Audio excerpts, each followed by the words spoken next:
BGauss is an Indian electric scooter company whose unusual name has an origin in the field of electromagnetism. I will spare you the minutiae of that quirky name, but if you want more information on that, we have details up on our website. Today instead, I'll be focusing on the BGauss RUV350.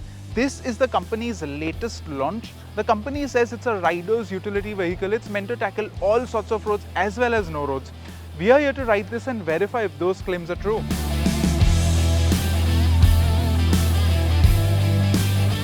Most scooters on sale in India today run on 12-inch wheels with a select few equipped with 14 inches. The RUV350 meanwhile is equipped with large 16-inch wheels.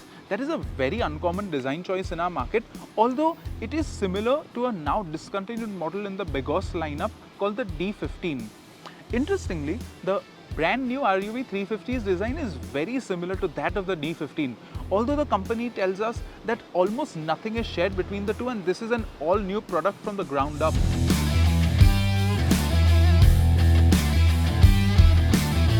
The RUV is a utilitarian thing with large wheels, almost motorcycle-like suspension and enough space to carry a pillion as well as luggage comfortably. It's not something you would call classically beautiful, and it is a design that prioritizes function over form. Let us know what you think of the RUV350's design in the comments below.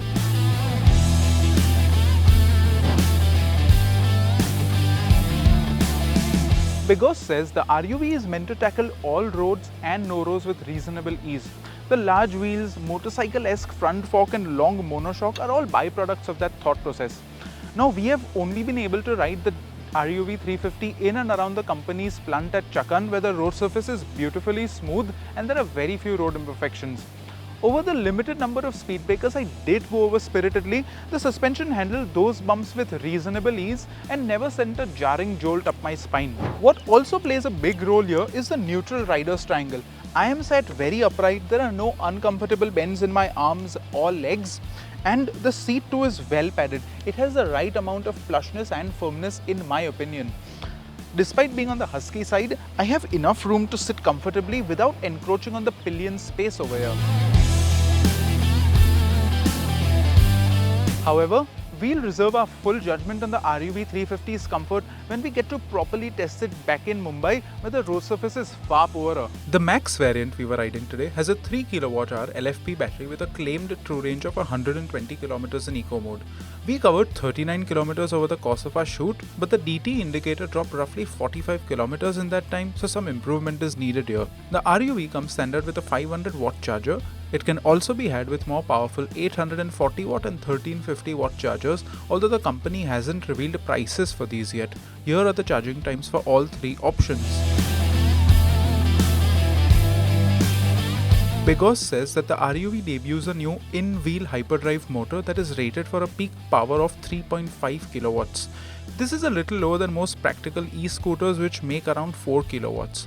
Claimed top speed is 75 kph, but after 65, the speeds rise quite slowly even in the top sport mode. This is a big change from the previous D15 model, so it's clear that the company has put some significant engineering effort into the RUV. The 16-inch wheels play a big part in how the RUV handles, and it feels very much like a motorcycle in the way that it steers or behaves around a bend. It's understandably not as quick to turn into the corner as a small scooter, but once it's leaned over on the side of the tire, it feels quite stable and planted. You can carry a reasonable amount of speed through the corner and have some fun before the low-hanging main stand scrapes and spoils the fun.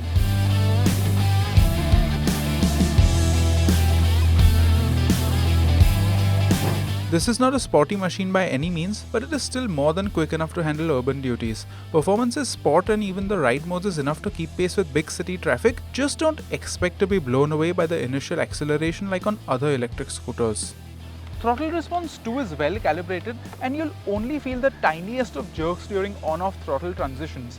Speaking of the riding modes, there are 3 on offer here: Sport, Ride and Eco, with Sport being the most aggressive and Eco being the least. Even the lowest Eco mode has enough grunt to climb up a steep incline, and you can reasonably hold a 45 kph cruise while in this lowest mode. My only problem here is that I'd have liked some more differentiation and aggression in the other more powerful modes. Sport in particular feels very unlike its namesake, and it needs some more oomph.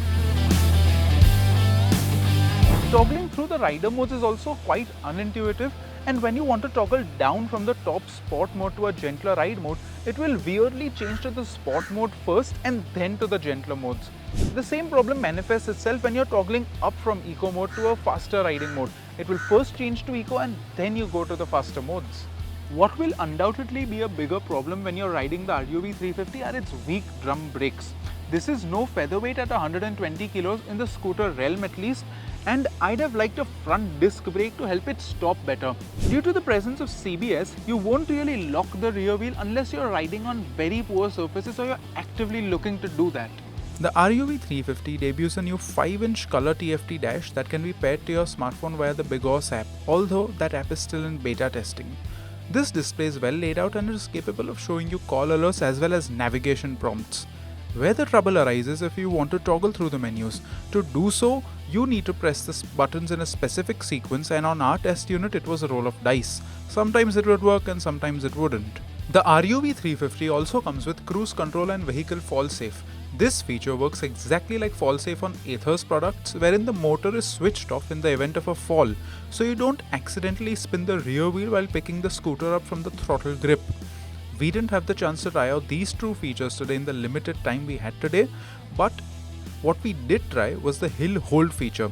This is where my earlier gripe of weak brakes rears its head again. If you are on a steep enough incline, the scooter does not hold that position and will roll back bit by bit because the brake isn't pressed hard enough to hold it in place.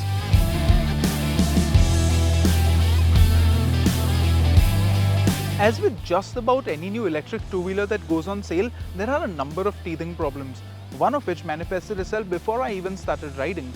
I was unable to pair my smartphone to the TFT display despite us restarting and resetting the scooter on multiple occasions, and we tried this with 3 different electric scooters but ran into the same problem. The BGauss app is also in its beta phase yet and it isn't fully ready. Ultimately, we had to briefly see the Bluetooth functionality of the BGauss app on an employee's phone which was already connected to this display. During heartbreaking scenarios on the RUV350, there was a strange chattering sound accompanied by a mild vibration that came through the front fork. Some minor issues that we encountered on these pre-production RUVs that we were riding were that the plastic quality is quite poor in certain places, although the company tells us that this will be fixed by the time this scooter makes its way to the customer. The design of its key fob, the way it is shaped right now, means it makes contact with the rider's knee, and it is very easy to turn the scooter off while riding if you move your knee to the right. The company tells us that this will be fixed by the time customer units are delivered. The handlebar fouls with my knees while making a tight turn, although you can mitigate this issue to some extent by sliding back on the seat. To its credit, the RUV has a really tight turning radius, and making sharp U-turns should not be a problem.